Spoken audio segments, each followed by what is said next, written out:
So I just got done watching How It Ends from 2018, rated R on Netflix. It says TVMA because it's Netflix. This movie falls victim to a time card. It's almost 2 hours long of a movie, and the ending is so dissatisfying.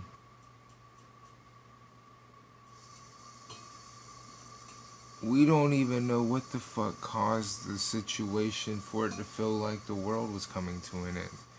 Weather patterns were going nuts. One of the characters at the end who you end up killing, well, the main guy ends up killing, uh, says that it was brought on by a nuclear bomb. But I gotta say, agree with the main character here. I don't buy that. For two people who were going to Seattle to find someone important, they sure did stop every fucking where along the way. This movie takes place over the course of an entire week, and it turned into like the basics of a Walking Dead episode. Go to a town, get some supplies, go to the next town, get some supplies, go to the following town, hope you find some supplies. Like, it got really repetitive. They phoned in a story about a father and his daughter's boyfriend who they were fixing to have a baby. She didn't have it by the end of the film.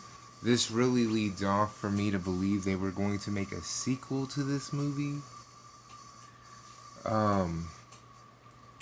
Forrest Whitaker is the high-profile actor who they based this movie around. The secondary character, who is actually the main focal point, aside Forrest Whitaker, is a Theo James, which you might recognize the name, or you might recognize the guy himself if you see him, because he was in the Divergent series. He was the main love interest in the Divergent series. He's also been in Underworld. Not any of the good ones, of course, because there's only like two good ones. No, I think he was in Rise of Lycan. He might have been. If he was in Rise of Lycans, he was in one good Underworld movie. Anyway, besides that, that's besides the point. Um, this movie I could have chopped up, and I probably think this movie should have been about an hour 15 at best. There's a lot of filler there, a lot of shit you just find yourself not giving a damn about. You'll find yourself turning to your phone for Facebook, Twitter, whatever. This movie, just like Bird Box, you could feel the time moving, and not in the way you want it to, which is when you want time to move, you want to feel it, you want to be like, oh man, time is moving so quick, I can't even tell. I'm thinking 20 minutes went by, it's been 2 fucking hours. Like, you want to feel like that. This movie feels like it's dragging along on a dragging along story that barely seems like it's reasonable. I don't buy the relationship the father and the boyfriend have. I don't buy it. There's not enough context there to justify it. They dragged Forrest Whitaker's death, spoilers, they dragged his death scene way further than it needed to be. When he was having a moment in the car saying, you know what, I give you my blessing, without saying those exact words, I thought, okay, they're going to let him die after he says it. It's going to be a nice little send off. You know what I mean? And it didn't happen that way. It didn't happen that way, and the way it happened was unnecessary. If they would have let him die on the whims of, hey, you're actually a good guy, I'm happy my daughter's with you. If they would have ended it on that, I would have had a better and a more, I believe it would have had more of an impact on the audience. Unfortunately, they drug it out, and it had less of an impact when he did die.